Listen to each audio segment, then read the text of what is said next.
Sahabiler izledin, çaknıgan izzet nuri, Ütkeni sıkkın idin, hak İslam'ın tübuli. Baş ekmez kafirga, şiddet bilen atseli, Hemze Halid Museb'tek, şir yürek oğlanları. Talha ibn Ubaydullah Taymiyya. Talha Şam diyarida tijorat qilish uchun Quraysh karvonlari bilan ketyotdi. Karvonlar Shamning Busra shahriga yetib borganda Quraysh savdogarlarining katavashlari Busra shahrining Avad bozoriga savdo setiq uchun ketishdi. Talhaning yeshi kichik bo'lganlikdan uning tijoratga mohirligi cho'ng savdogarlarga yetmasimi, lekin tijoratda ular bilan raqobatlasha oladigan, ularsizmi mallarning esillarini tanlab setib olaydigan aqlga va o'tkir sezimchanlikqa ega edi. Talha har qaysi joylardan kelgan tijoratchilar bilan to'lgan bozorga berib kelib yurganda faqat uning hayot musofasining yo'linishini emas, butkul tarix yo'nalishini o'zgartib o'tgudek cho'ng bir ish yuz berdi. Biz buni eng yaxshisi Talhaning o'zining bayonidan anglaylik. U mundaq deydi: Biz shu chaqda Busraning bozorida edik. Bir darvish kishilar orasida turib, "Ey tijoratchilar, bu fasl egillardan so'rab beqinglar. Ularning orasida haramdan kelgan biror kishi bormikin?" deb to'vladi. Bu chaqda men uningga yaqinli joyda edim. Men uning qishig'i aldirab berib, "Men haramlik" dedim. "Sizlarning oranglarda Ahmad oshkor bo'ldimi?" Ahmad degan kim? Abdullah ibn Muttallibning o'g'li. Bu oy bo'lsa, u oshkorlanadigan oy. U payg'ambarlarning oxirgisi. U sizlarning zamoninglar bo'lgan haramdan chiqib, qora toshliq, xo'rmiliq, sasliq zaminga hijrat qiladi. U yerdan suv tamchib turdi. "Ey yigit, sen uning qishig'i burun berishga ahamiyat bergin." Darvishning bu so'zi menga qattiq ta'sir qildi. Men aldirab tugamning yeniga berib, birga kelgan karvonlarni qoldirib, Makkaga qarab yo'lga chiqdim. Men Makkaga beribla oilamdagilardan "Men ketgandan keyin bu yerda biror ish yuz berdimi?" deb so'radim.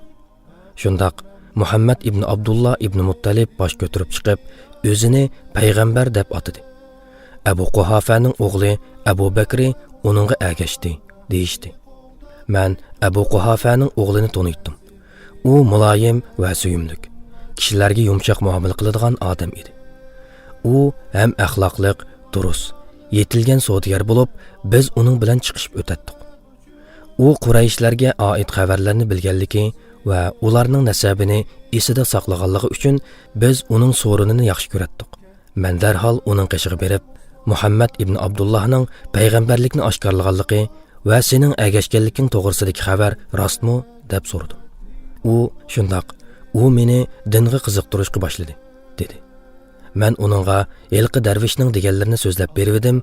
U hayron qilib, "Sen men bilan Muhammadning qishig'i berib, bu so'zlarni uningga so'zlab bergin va uning so'ziga ishonib diniga kirgin", dedi. Biz birlikda uning qishig'i bordik. U menga islom to'g'risida ma'lumot berib, Qur'ondan ozroq o'qib berdi va menga dunyo oxiratning xush xabarlaridan bayon qilib berdi. Allah dilimni islom uchun echibdi. Men uningga Busradagi darvishning deganlarini so'zlab berdim. U buningdan xush bo'ldi. Men uning oldida bir Allohdan boshqa iloh yo'q, Muhammad Allohning elchisi deb guvohlik etdim. Men Abu Bakrning davati orqali islom keltirganlarning 4-chisi edim. Qurayshlik bu yoshning islom diniga kirganligi uning oilasi, urug' tuqqanlarga xuddi osmondan chaqmoq tushgandek ig'ir tuyuldi. Hammadan qattiq bearam bo'lgani uning onasi edi. U o'g'lining esil sifatlaridan va go'zal axloqlaridan kishilarga manfaat tegayotganligi uchun keyin uning kishilarga xo'jayin bo'lib qolishini umid qiladi. Uning atrofidagi bu kishilar uni dindan qaytarish uchun uning qishig'i berib, uning irodasining tog'dek mustahkam ekanligini bayqashdi. Ular uni dindan chiroyliqcha yondirishdan umid uzganda bo'lsa, qattiq qo'llik qilishga o'tib, uni azoblashga boshladi. Mas'ud ibn Harrash, Allah uningdan rozi bo'lsin. U bu vaqtda ko'rganlarini bayon qilib mundaq degan: "Men bir kuni Safa bilan Marva oraliqida sa'i qilyotdim.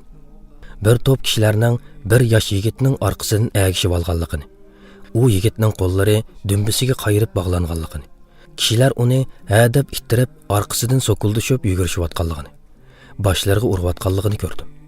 Uning orqasida bir yashangan ayol bo'lib, u hadab uni tillaydi, varqiraydi.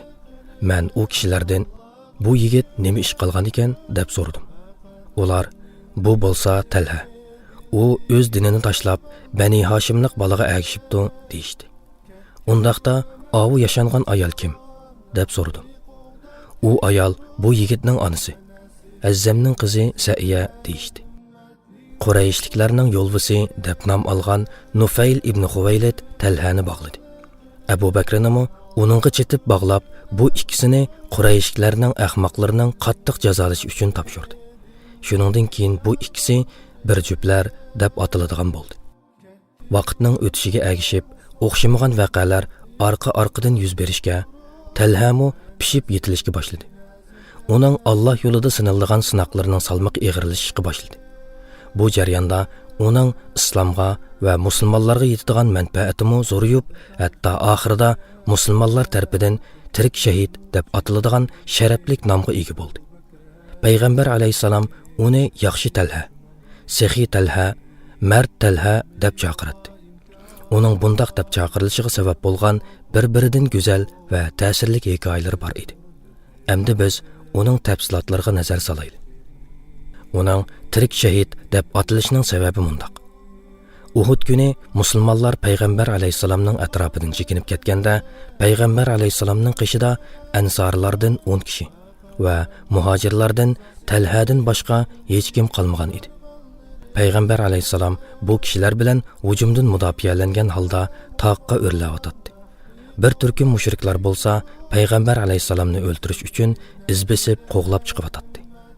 Payg'ambar alayhisalom kimiki ularni chekindirsa, u mening jannatdagi hamrohim dedi. Talha, ey Allohning payg'ambari, men shunda qilay dedi. Payg'ambar alayhisalom uni to'sib, o'rningda jim turgin dedi. Ansorlardan biri men qilay dedi. Payg'ambar alayhisalom uningga bo'ladi dedi. Elqi ansori jang qilib o'ldirildi. Payg'ambar alayhisalom yenidagilar bilan yana yuqoriga o'rlashga boshladi. Mushriklar yana ularga agishib oldi. Payg'ambar alayhisalom bularga qarshi turadigan biri yo'qmi deb so'radi. Men bor, ey Allohning elchisi dedi Talha. Payg'ambar alayhisalom yana o'rningda jim turgin dedi. Ansorlardan biri men, ey Allohning elchisi dedi. Bo'ladi, sen qil dedi Payg'ambar alayhisalom. U ansorimi shahid qilinganga qadar urush qildi. Mushriklar o'rlaverdi. Payg'ambar alayhisalom ilgirki savolni so'raverdi. Har qitim Talha men deb chiqqanda Payg'ambar alayhisalom uni to'siydi va ansorlarga ruxsat qiladi. Hatto ansorlarning hammasi o'ldirildi. Payg'ambar alayhisalomning qishida Talhadan boshqa hech kim qolmadi. Mushriklar bo'lsa yanala agishib kelyotdi. Payg'ambar alayhisalom oxirida Talhaga "Endi sen qilsang bo'ladi" dedi. Payg'ambar alayhisalomning udul tishi sunib, chekisi yerilgan. Oqqan qonlar uning muborak yuziga sirg'ayotgan edi. Uningga harg'inlik yetgan edi. Talha mushriklarga hujum qilish bilan Payg'ambar alayhisalomni mudofaa qilish ishini tang qilyotdi. U birda Payg'ambar alayhisalomni tog'ning usti tarafiga yo'tkab qo'ysa, birda qaytib qo'g'lab chiqayotgan mushriklarga qarshi hujum qiladi. U bundoq ishni shu tariqada davom qilaverdi. Bu voqea haqida Abu Bakr mundaq deydi. Biz shu chaqda Abu Ubayda bilan birga Payg'ambar alayhisalomdan yiroq bir joyda edik. Biz uni qutqizg'ili kelganimizda Payg'ambar alayhisalom meni qo'yib do'stinglarning yeniga beringlar dedi. Uning badani qilich urilgan, nayza tiqilgan, o'qya etilgan bo'lib, 80 necha yeri yaralangan. Yaralardan qonlar eqiyotgan holatda edi. Tuyuqsiz bir zarbadan uning olqini yerilib, bir o'rakka hushsizlanib yiqildi. Mana shuningdan keyin Payg'ambar alayhisalom kimiki hayotini oxirlashtirib, yer yuzida tirik yurgan kishiga qarab, o'zini suyuntirmoqchi bo'lsa, Talha ibn Ubaydullohga qarasin deydi. Har qitim Uhud kuni tilga elinsalar, Abu Bakr Siddiq u kunning hammasi Talhaga mansub deydi. Mana bu Talhaning tirik shahid deb atilishidagi ta'sirli hikoyasi. Uning yana yaxshi Talha, Saxiy Talha, Mard Talha deb atilishiga sabab bo'lgan nurg'un hikoyalar bor. Biz bu yerda faqat ulardan tipik bir necha misollarni keltiramiz. Talha tijorat doirasi keng, boyligi ko'p savdogarlardan edi. Bir kuni uningga Hazratul Mavtdan mol keldi. U 1000 dirham qimmatidagi mol edi. Talha shu kuni kechasi qo'rqqan, ansirgan holda yotdi.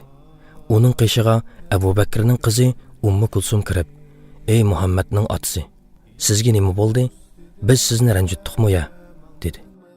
"Yo'q, siz musulmon odamning haqiqiy yaxshi ayoli. Lekin men kechidan beri o'ylanib, bu mol o'z uyida turib uxlagan odamning Parvardigoriga bo'lgan e'tiqodi qandoq bo'lar deb qoldim", dedi Talha. "Siz buning nimasidan ansiraysiz? Hozir do'stlaringiz va kishilar ichidagi hojatmanlar qayerda? Siz tong otgan hamon u mollarni ularga bo'lib bering", dedi Ummu Kulsum. "Alloh sizga rahmat qilsin. Siz haqiqatan ishni yaxshi bir taraf qilguvchining qizi va ishni yaxshi bir taraf qilguvchi ayolsiz", dedi.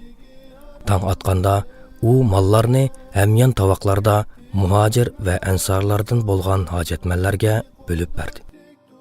Kishini ta'sirlantiradigan yana mundaq bir hikoya bor. Bir kuni kishilardan bir kishi kelib Talhadan yordam so'rabdi va uningga o'zining uning bilan tuqqandorchiligi borligini aytibdi. Bu uningga ilgari hech kishi tarafidan deyilmagan bir tuqqandorchilik ekan. Talha uningga "Mening bir ziminim bor edi. Osman ibn Affan bu zimin uchun 300 mingni bergan edi. Xohlasang, shu ziminni ol. Xohlasang, pulini ol", dedi. U odam "Pulini olay", dedi. Shuning bilan Talha uningga u ziminning pulini berdi. Payg'ambar alayhisalom tarafidan yaxshi Talha, Saxiy Talha, Mard Talha degan muborak nomlarga ega bo'lgan Talhaga muborak bo'lsin. Alloh uningdan rozi bo'lsin va qabrisini nurli qilsin. Amin. Payg'ambarligini Alloh uchun faqat Rabbning rizosi dildagi armonlari